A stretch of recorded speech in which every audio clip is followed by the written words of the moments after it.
The seventh word. Father, into your hands I commit my spirit. When we put our children to bed at night, we teach them to pray. Now I'll lay me down to sleep. I pray the Lord my soul to keep. In the same way, every Hebrew child was and still is taught to pray. Father, into your hands I commit my spirit. Undoubtedly, Mary had taught Jesus that same prayer when he was a little boy.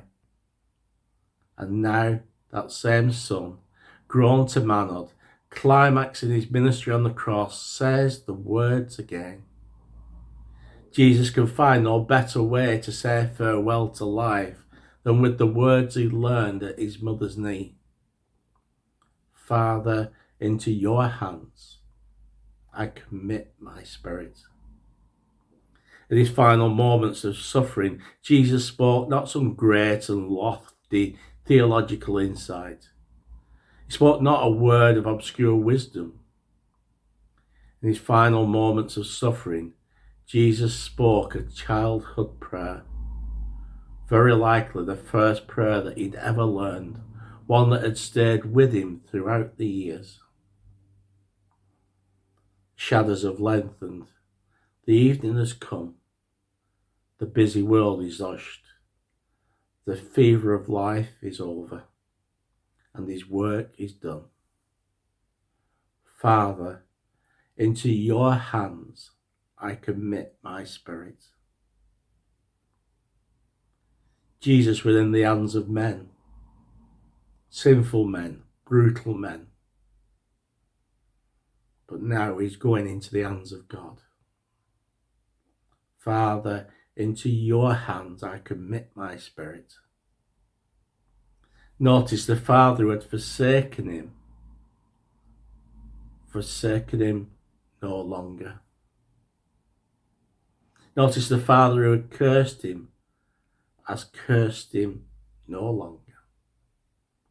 Notice the Father who had condemned him to die a criminal's death has condemned him no longer. In the end, the Father was there, and into his hands Jesus could commit his spirit. The most precious thing you have is your spirit, and that spirit is only secure and complete when it's in the hands of God. Father, into your hands I commit my spirit. The final word reveals us the secret of victorious living and dying. Do we face problems that we can't even begin to solve? Into your hands. Do we experience sorrow we cannot bear?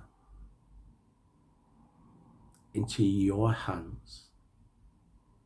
Do we face temptations stronger than we can endure? Into your hands. When life with its many complications is too much for us, into your hands. Are we facing death, stirring with fear across the sands of time into a great sea of eternity? Into your hands. We know we don't have to fear. We know we don't have to worry, because these words are guaranteed by Christ. He was nailed to the tree. He was forsaken. He faced darkness. Yet in the end, the Father was there.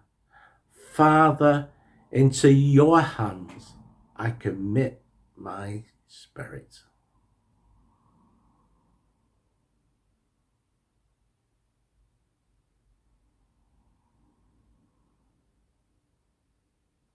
Let's pray. Lord, help us to be those who at the end of our days can say, into your hands I commit my spirit. Amen. Let's sing our closing hymn, and then we'll pray. Or to see the dawn